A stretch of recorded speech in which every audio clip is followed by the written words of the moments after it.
ഇതിനകത്ത് കിടന്നു. ആ, കുട്ടിയുടെ മുത്തച്ഛന്റെ പടമേ ഇതിനകത്ത് തൂക്കിക്കോളൂ.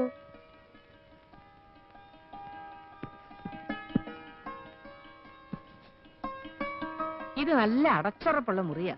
പണ്ണങ്ങാണ്ട് അരിയുടെ അച്ഛന്റെ ബന്ധത്തിലാരോ ഇതിനകത്ത് ഒരു കാരണവുമില്ലാതെ തൂങ്ങിച്ചെത്തിട്ടുണ്ട്. അങ്ങനെ കൊണ്ട് ഒരു കുഴപ്പം ഉണ്ടാവില്ല.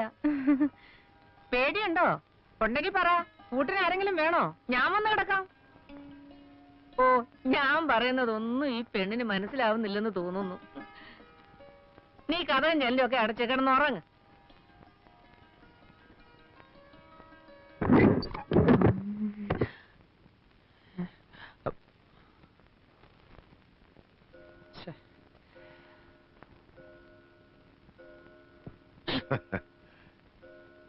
നീ അവക്കൊരു താമസം ശരിയാക്കി കൊടുത്തുവല്ലേ?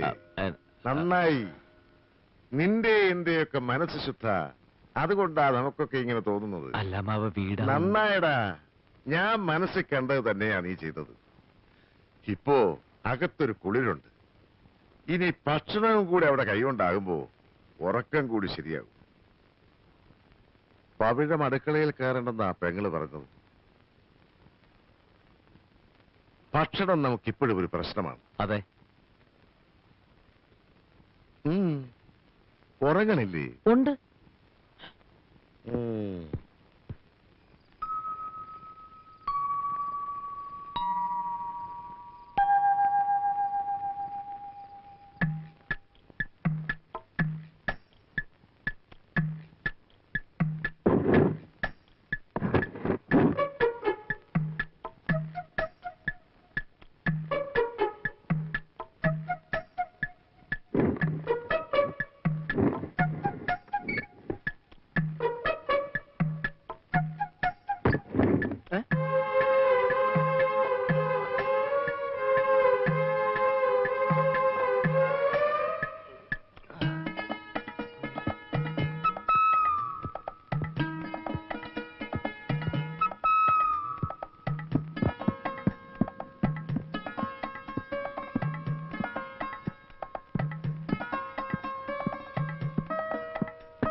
അവളോടൊന്ന് താമസം മാറി.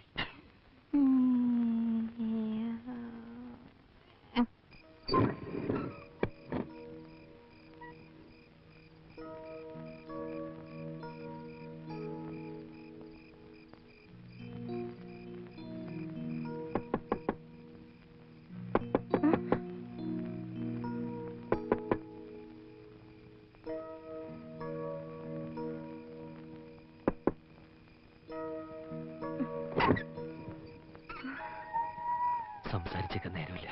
പെട്ടെന്ന് പോണം. ആരൊക്കെയാണ് പിന്നിലുള്ളതെന്ന് പോലും എനിക്കറിയില്ല. പിടിച്ചു പോയാൽ ആ കുഴപ്പം.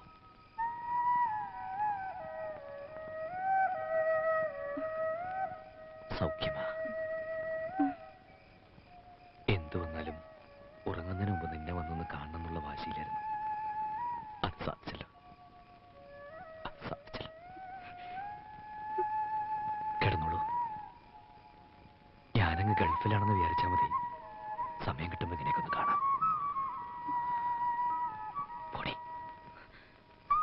പോയി പടുത്തിട്ട് തൂക്ക്.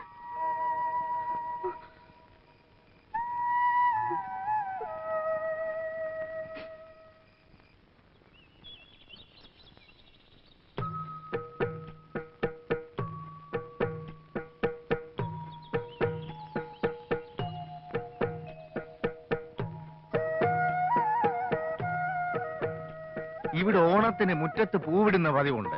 നീ എന്ത് മന്ത്രവാദമായി കാണിക്കുന്നേ? ഇതല്ലേ മച്ചമ്പി കോലം. വരച്ചു വരച്ചതിപ്പോ ഒരു കോലത്തിലായത് ലക്ഷണമുണ്ട്. അവള് വരയ്ക്കുന്നതേ നമുക്ക് തിന്നാനുള്ള പുട്ടിന്റെ പൊടിയെടുത്താ. തലയ്ക്ക് അസുഖം വല്ല ആണെങ്കിലേ എല്ലാത്തിനും പൊക്കിയെടുത്ത് ഞാൻ പുറത്തെറിയും. മനുഷ്യർ തിന്നാനുള്ള സാധനം എടുത്താണ് അവിടെ മുറ്റത്ത് വരച്ചു കളിക്കുന്നത്. കേറി പൊടിയകത്ത്.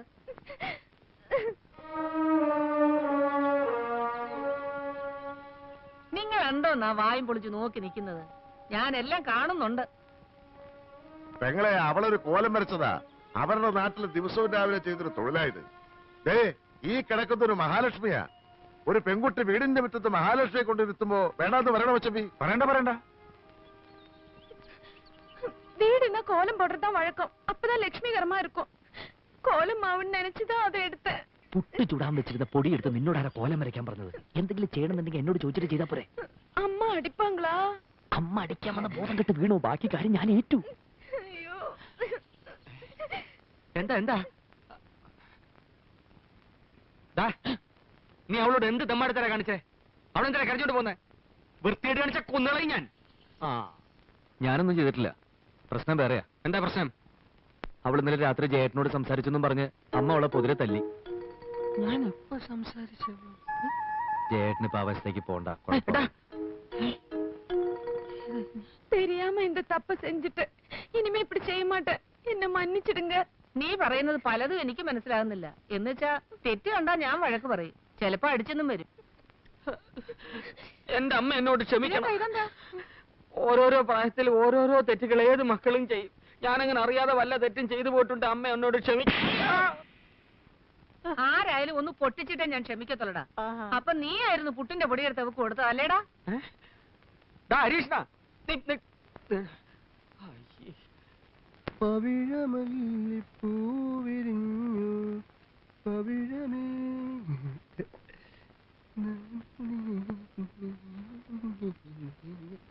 ഹായ്, ഇന്ന് നല്ല സ്റ്റൈലിലാണല്ലോ. എന്താണെന്നറിയില്ല, ഇപ്പോ എല്ലാവരുടെയും മുഖത്ത് നല്ല തെളിച്ചുണ്ട്. പാലെങ്ങനെയുണ്ട്? പാലിപ്പോഴും പണ്ടത്തെ പോലെ തന്നെ ഏട്ടാ, വെളുത്തിട്ട്. അത് തന്നെ ഞാനും ചോദിച്ചത്. ശമ്പളം കൊടുക്കുന്നുണ്ടെങ്കിലേ അത് ഞാൻ കൂടി അധ്വാനിച്ചുണ്ടാക്കി കാച്ചാ. ചോദിച്ചാൽ ഉത്തരം പറയണം. അങ്ങനെ അങ്ങ് ദത്തെടുക്കല്ലേ. അങ്ങനെ ഉത്തരം കിട്ടണമെങ്കിലേ അവളോട് തമിഴിൽ ചോദിക്കണം. അല്ലെങ്കിൽ അവള് കരുതും വല്ല മന്ദബുദ്ധിക്കാരനുമാണെന്ന്. അതിന്റെ നാണക്കടേ എനിക്കും കൂടാ.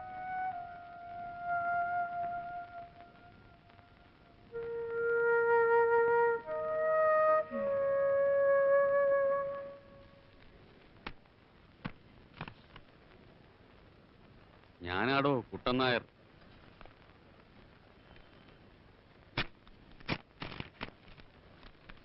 മരുമകൻ അറിയുവാൻ കൗണ്ടർ കുട്ടൻ നായർ എഴുതുന്നത്. അവിടെ പരമാനന്ദമാണെന്ന് പറഞ്ഞ് പവിഴം എഴുതിയ കത്തുമായി പെരിയ കൗണ്ടർ എന്നെ കാണാൻ വന്നിരുന്നു. താൻ ജീവനോടെ ഉണ്ടെന്നും തനിക്ക് സുഖമാണെന്നും ആ കത്തിലൂടെ ഞാൻ മനസ്സിലാക്കി. ഇന്ന് തീയതി 15. അടുത്ത 19 രേവതി നക്ഷത്രത്തിലാണ് തന്റെ ശാന്തി മുഹൂർത്തം. ഓർമ്മയുണ്ടോ? ഇന്നെത്ര രമ തീയതി? ഇന്ന് 19 അല്ലേ? ഇന്നെന്റെ ശാന്തി മുഹൂർത്ത.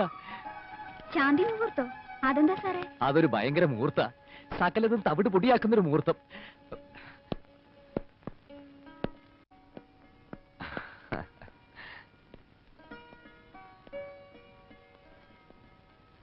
പൗഴ എവിടെ അമ്മേ? അവള് ചന്തയിൽ പോയി. ഇല്ല, അവളെ കാണുന്നുമില്ല. അമ്മ എന്തോ ജോലിയിലുമാണ്. അപ്പൊ ഞാൻ കരുതി അവളെ പറഞ്ഞയച്ചിട്ടുണ്ടാവുന്നു. അങ്ങനെ ഇപ്പൊ നിങ്ങൾ എല്ലാരും കൂടെ കൂടി അവളെ എന്റെ അടുത്തൊന്ന് പറഞ്ഞയക്കണ്ട. അവളിപ്പോ എനിക്കൊരു മോളാ. അങ്ങനെ കരുതാനേ പറ്റുന്നുള്ളൂ. എന്നിട്ടും അമ്മ അവളെ ചീത്ത വിളിക്കാറുണ്ടല്ലോ, അതെന്താ? തെറ്റ് കണ്ടാ കൊല്ലും ഞാൻ. മോളാണെന്ന് കരുതിയാലേ ഇച്ചിരി സ്വാതന്ത്ര്യത്തോട് കൊല്ലാമല്ലോ, അതുകൊണ്ടാ. നിനക്ക് നല്ല വിഷമമുണ്ടെന്ന് എനിക്കറിയാം. ഇങ്ങനെ ഒരു ത്രിശങ്ക സ്വർഗത്തിലായിരിക്കും നമ്മുടെ വിവാഹ ജീവിതം എന്ന് നീ കൊണ്ടുവന്ന കുതിരവണ്ടിയിൽ അന്ന് കയറിയിരുന്നപ്പോ ഒരിക്കലും ഞാൻ ഓർത്തിരുന്നില്ല മോളെ. ചിലപ്പോ തോന്നുന്നു സത്യം എല്ലാവരോടും ഒന്ന് തുറന്നു പറഞ്ഞാലോന്ന്. പിന്നീടുണ്ടാകുന്ന ഭൂകമ്പം ഓർക്കുമ്പോ തൂങ്ങിച്ച തലന്നൂരെ തോന്നും. ജയണ്ണനിക്ക് എങ്കിട്ടപ്പോ കാതൽ ഏട്ടനാണെന്നൊന്നും ഞാൻ ഓർക്കൂല. കൊല്ലും ഞാൻ അവനെ.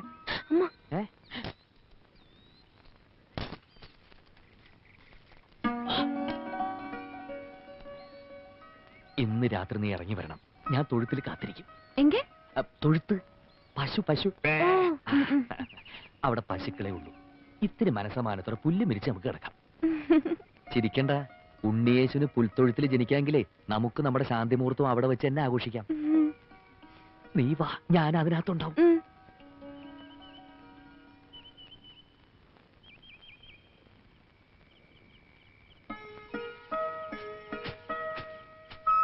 കുഞ്ഞുലക്ഷ്മി, ഞങ്ങൾക്ക് കിടക്കാൻ ഇത്തിരി സ്ഥലം എടുത്തിട്ടുണ്ട്. അമ്മയും മോനും കൂടി അത് ചാണകട്ട് നാറ്റിക്കരുത്. അവളെന്താ വരാത്തത്? ജയേട്ടന്റെ മുറിയിൽ ലൈറ്റ് ഉണ്ടല്ലോ ഈശ്വരാ. വരും. അണ്ണൻ, അക്ക, ചക്ക, തങ്കച്ചി, நான் உன்னை விட மாட்டேன், நீ என் புன்னகை மன்னன்,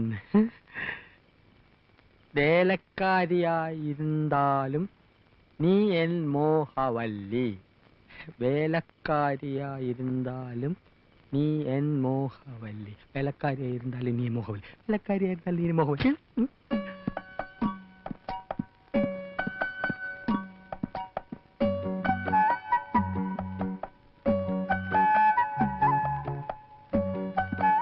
എന്താടാ അവിടെ? ജോലി കഴിഞ്ഞെങ്കിൽ പവിഴത്തോട് ചോദിച്ചിത്തിരി തമിഴ് പഠിക്കാമെന്ന് കരുതി. ഒരു സന്ദർഭം കിട്ടുമ്പോ വെറുതെ കളയണോ? ഓടാ, സന്ദർഭം കിട്ടിയപ്പോ നേരാൻ വേണ്ടി എഴുതാനും വായിക്കാനും പഠിക്കാത്ത നീയാ ഇപ്പൊ തമിഴ് പഠിക്കുന്നത്. പോടാ പൈത്യക്കാരാ, പോയി തൂങ്ങടാ, ഇല്ലെങ്കി കൊന്നിടുവേ. ആ, നീ കഥ കടച്ച് തൂങ്ങ്.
ഇപ്പഴെങ്ങാണ്ടാണല്ലോ വീണത്. എല്ലാരും എന്തോന്ന് ആ തപ്പിക്കളിക്കുന്നത്? എന്റെ കയ്യിൽ നിന്നൊരു ഗുളിക താഴെ വീണു. അത് തിരയായിരുന്നു. മച്ചപ്പേക്കോട്ടാ രാത്രിയില്. ഞാനൊന്ന് ഭാര്യ വീട് വരെ. ഓ, ഗോപികൃഷ്ണ, എന്തോ പറമ്പിൽ നെല്ലിക്കായത്തുണ്ട്, 3 ചാക്ക് കിട്ടുവോ? 2.5 ചാക്കേ പറിച്ചോളാ അച്ഛാ. കുറച്ചുകൂടെ പറിക്ക. ആ. എല്ലാറ്റിനും തലേ തളം വെക്കേണ്ട നേരമായി. മച്ചമ്പി,